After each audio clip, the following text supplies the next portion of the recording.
Hey deal makers, welcome to the show where it's all about financial freedom with real estate. Let's do this. So if you're listening to the show for a while, or maybe or watching us on YouTube, you'll probably hear me talk a lot about multifamily investing, right? And it's the best way for you to scale with real estate and actually become financially free, because it's very difficult to do that with single family houses, right? We talk about it in other episodes here.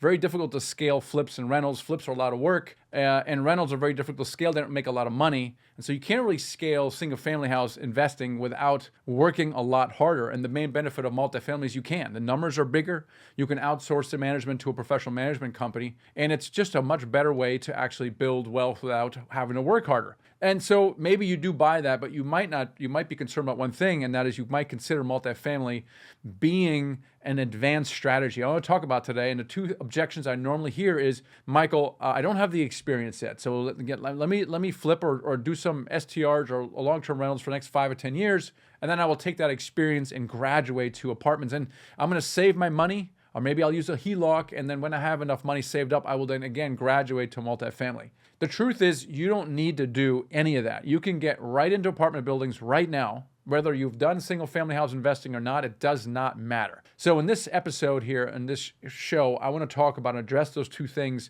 experience and money. So let's take the first myth. I need to invest in single family houses before I get into multifamily. It's actually not true. It's actually the opposite is true. So back in 2006, when I quit my job in 2005, I took all these seminars and things of that nature. Yes, I got into the restaurant franchise business. That was my main thing, but I took a lot of classes, right? So I was learning a lot about how money worked as well. And so one of the things I did is I took a commercial real estate investing class and I actually called on brokers in Texas. I was in Northern Virginia at the time. So I was actually trying to call brokers. I actually sent yellow letters because that's what we're doing for house flips. That didn't work as well. And I would call them, and at the time I had done like 2 house flips and I had a rental. So I would call them and I'd say, hey, I'm a real estate investor in Virginia. I'm interested in multifamily apartments. Can you send me over any listings? And they responded with something like, well, have you done any apartments? And they're like, well, no, but I got some rentals and I did some flips. He goes, cool. Well, I'll tell you what, why don't you send me your proof of funds and I'll send you some deals. I'm like, proof of funds? I didn't have any proof of funds. It was all deployed in the restaurants, really. And I kind of was stuck. And now I know that that's what brokers tell you if they think you're a newbie. If you sound like a newbie, I make you go away by asking for proof of funds you don't have because you're not going to close on the deal anyway. And so I had this aha moment that my real estate investing experience really didn't buy me anything. I didn't get any credit for it whatsoever. And so even if I had done more, I wouldn't gotten any credit. So the question is, how in the world do I get apartment investing track record without having track record? Like, this was a chicken egg problem. I was like, maybe you inherited a track record somehow. I don't know. And I didn't solve it until many years later. And the key is that what I know now is you don't actually need any kind of track record at all, neither single family house investing track record or multifamily track record or any kind of real estate track record whatsoever. And this is one of those examples where it's a mindset shift. If you want to scale with real estate, there's several things that are different. You can't just take your single family house investing mindset or tactics and expect to be successful with multifamily. And a lot of these things, kind of like Rich Dad, Poor Dad, you read this thing and it just opens your eyes because you never were exposed to an idea before, right? So I'm going to expose you to an idea that will maybe blow your mind. But because you don't need years of experience yourself, okay, the whole thing about scaling with real estate or scaling any business whatsoever is more of a who, not how mentality. Who, not how, right? So instead of asking how questions, like, how do I do this? You're asking questions like, who can help me do this? So in other words, it doesn't matter what you have or don't have. You're always looking for a who that has what you have, right? So if you don't have experience, who can you bring on with experience? If someone, if you need money, you can ask the questions, how do I raise more money? Or you can ask the question, who can help me raise more money? Or who can get me money, right? Instead of saying, oh my gosh, I don't have the net worth to sign on a multi-million-dollar loan, well, who can help me sign on a loan for a multi-million-dollar loan? And so it removes the need for you to figure out everything on your own. It's so exhausting, right? Because in a multi-family syndication, there's so many things you got to do. If you were trying to figure out everything, you'd never get done. You'd never actually get a deal done ever. So how do you do it? How does Elon Musk build multiple billion-dollar companies? Does he do it all himself? No. He's got some really good people running his businesses for him, right? And so why would this not translate to scaling a real estate portfolio? The answer is it does. And this is one of the examples, is that if you build a team around you, you can leverage their track record. You can leverage their track record and you don't need your own. So what I mean by that is, let's say I now have built a team around me and I have a property manager and a lender on my team. Let's maybe have an attorney on the team and maybe someone that I network with, an experienced multifamily investor who I can pick their brain every once in a while, whatever. I have this team around me. Now I call this broker. And I say, hey, I'm working with a group of high net worth individuals and we're expanding into whatever Atlanta market. And I'm working with Bill over here at XYZ Property Management Company. He manages 5,000 units. Oh, Bill's a good guy. Yeah. I'm whipping out a bunch of business with Bill. Okay, cool. Yeah, and I got Sam over here at XYZ Lending Company, and they originated $1 billion in loans last year. And like, oh yeah, Sam's a good guy. I did a bunch of business with him. And now, all of a sudden, you're not even relevant because you've built this incredible team with this deep track record, and the conversation is about your team, not about you, right? And that's really the secret to overcoming your lack of experience. This is why I say you don't need single family house investing track record, because the key to actually overcoming that is to build your team around you. Now it goes a little further, okay? It goes a little further because now we have the second objection. I don't have enough money. Let me save up some money, and I'm in the process of applying for a HELOC, and then I'm going to buy a rental property or a small multi, whatever the case may be. Okay, but how many of these can you buy? How big is the building going to be, right? You can maybe buy one every other year or a year, whatever, and then you're going to buy a small building, right? That's going to be too slow to scale. So how do you scale bigger? Well, obviously the answer is you're going to raise money. You're going to use other people's money, OPM. And how do you do it, right? There's two main ways to do it. One is a direct route, which you might, obviously come to, and that is you have to raise it from private individuals. How do you do that? But the other idea is you don't actually have to raise all the money yourself. You can, again, build your team and partner. There's this thing called capital raisers out there, or fund managers. All they do is raise capital. And why do they do that, right? Why do they do that? In a syndication, joint venturing is very common. And it's because in a syndication, you need two roles. Okay, you need a deal finder, someone to find deals, and then the capital raiser who finds the capital. Those are the two parts of a syndication. And from a personality perspective, you may gravitate towards one or the other. Typically two camps, right? So a deal finder camp is someone who is a little more analytical, a little more numbers oriented, maybe more detailed oriented, maybe a little more operational in nature. That person gravitates naturally to the deal finding and a little bit to the operations side. That's very important in the syndication. The capital raiser personality type really doesn't like numbers that much. They're not analytical. They don't love spreadsheets, okay? But what they do like is they're relationship people. Maybe they have some kind of sales background, they're insurance or a realtor or broker or whatever the case may be. Or they're managing teams, right? They're comfortable dealing with people. They're relationship people. They know how to talk to people. But interestingly, because they don't like numbers, they resist analyzing deals and finding deals, so they make a poor deal finder. So for example, in our environment, if you're working with us, we always put them together, right? We put them through kind of basic training, if you will, and then we're going to kind of do a little personality profile on them, and we're going to ask them to specialize in one or the other. If you can do both, that's great, but just because you do doesn't mean just because you can doesn't mean you should. And so because it's much more powerful and gets things done faster if one person is responsible for deal flow and the other person is responsible for raising capital, okay? And you put them together and now you really got something. This is how you can scale much more rapidly with real estate, is by building your team and specifically by bringing on joint ventures. So back to the capital raising problem. If you're a deal finder, okay, you're naturally going to resist talking to people. You might think, oh my gosh, I don't know people, whatever.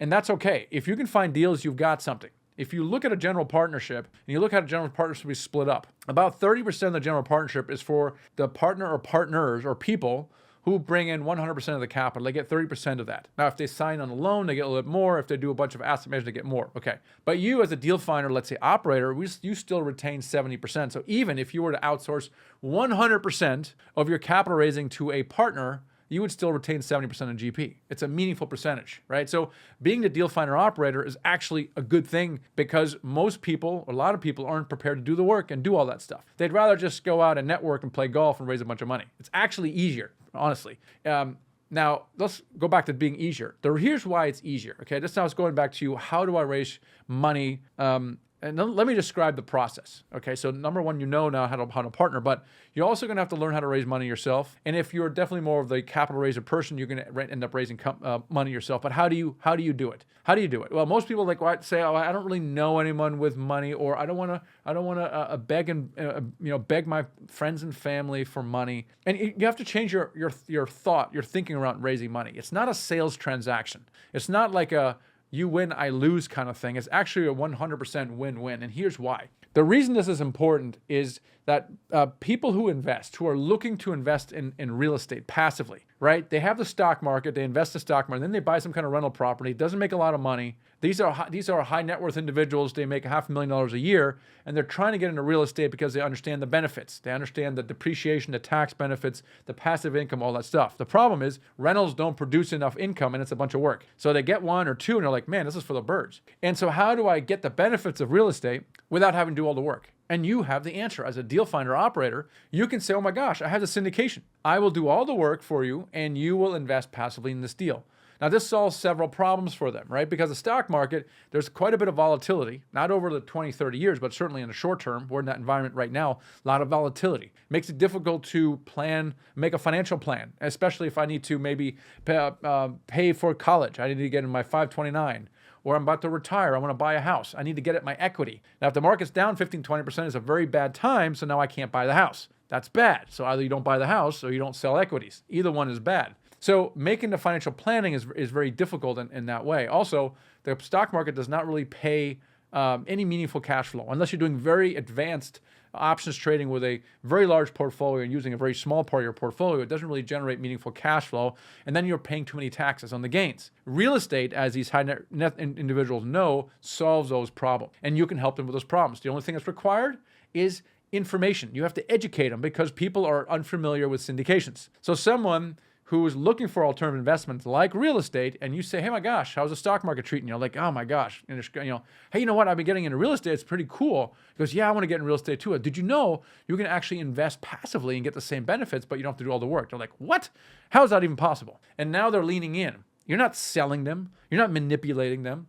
You're sharing information. If they lean in and they want to know more, well, then gosh, then schedule a meeting with them and then educate them about this wonderful alternative investment called passive investing in syndications. That's how that really works. And then you become a little bit more intentional, meaning that you kind of guide the conversation. When you talk to people, you don't just talk about the weather and politics and sports like we all do. You start it just kind of like I said, hey, my gosh, how's the stock market treating you?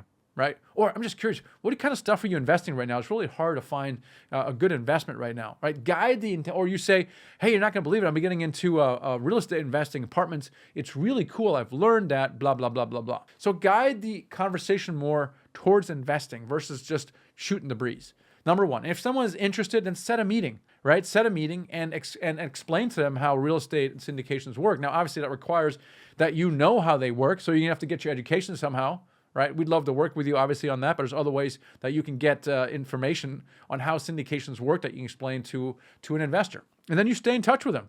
Maybe even put them on an email list, use something like MailChimp, and every once a month, shoot out an email, hey, just visit a property that didn't work out, just thought you'd like to know. Stay in touch with those people, right? And when you do that, you're now building essentially a network of people that know you as someone who's in the real estate space and someone who's looking for capital, who's out there beating the bushes. And the way you never run out of contacts is through always get a referral. If on average, for every person you talk to, you get at least one referral, you never run out of referrals. So never leave someone with at least one referral. What I would suggest is that you ask for 5. And they'll go, oh my gosh, 5. I don't know. Can I give you 2? And it's very simple. It's not like, do you know someone who would invest with me? It's like, is there someone you would recommend that would have a conversation about this? I'd love to tell them about investing passively in real estate. Really excited about it. Is anyone that you think would be interested in learning about that? And then when they say, yeah, so, my neighbor or my boss or my brother or whatever the case may be, have them introduce you. Either do a text chat, okay, or an email. Don't just take their name and number and then call them cold. No, have them introduce you. Hey,